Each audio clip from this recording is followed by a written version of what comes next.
get the money back into savings before everything else happens. And I think there's two angles we can take on this.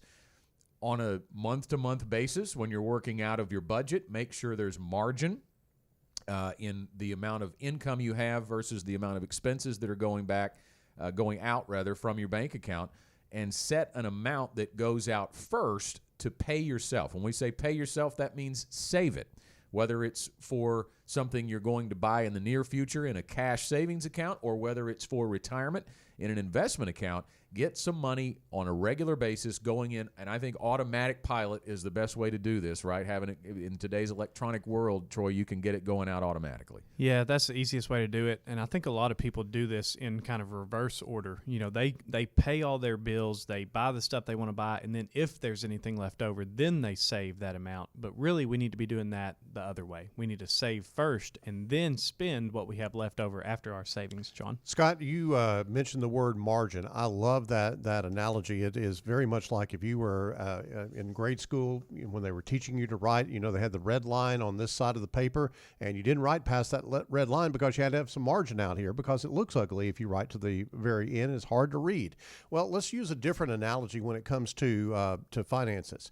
If you're a parent and you have a small child and you're maybe doing a hike or something in the mountains, the one thing you don't ever want to do is to let that kid walk near the edge of that cliff. You want to have them well away from the side because you know they'll wander around and fall off or whatever the case may be. There would be no way as a responsible parent you would allow that to happen.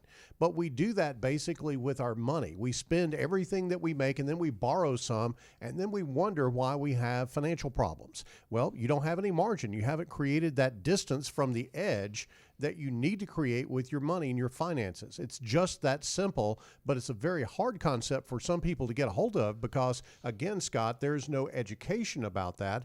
And back to your point, that's why we had the Get Ready for the Future show, and we created it, and it was good. And I think about the pandemic that we have just been going through and all of the stimulus checks that have been hitting people's bank accounts too. You know, yes. if they certainly if they experienced job loss, they may have needed that to pay bills. But if they didn't, because a lot of people didn't, a lot of people still had income coming in, and this became extra money. Or maybe at the end of the year, if you have a sales job and you get a bonus, an extra commission check, or think about tax refunds as those tax returns get filed in the early part of 2022. When you get extra money coming in, Troy, that you've got to at least, maybe not all of it. I mean, maybe you do get to treat yourself a little bit with something, but it really goes to the mindset when you say pay yourself first. Make sure that's the first thought that enters your mind. Yeah, so if you get a bonus, then maybe the first thing you do is add that to 401k or some type of savings plan, or if you're still building your emergency fund, you add that there. But like you just mentioned, Scott, it's okay to take some of that money too and do something that you want to do. Go to a concert, go do something with your family. We're fine with that, but pay yourself first is what we're trying to communicate here.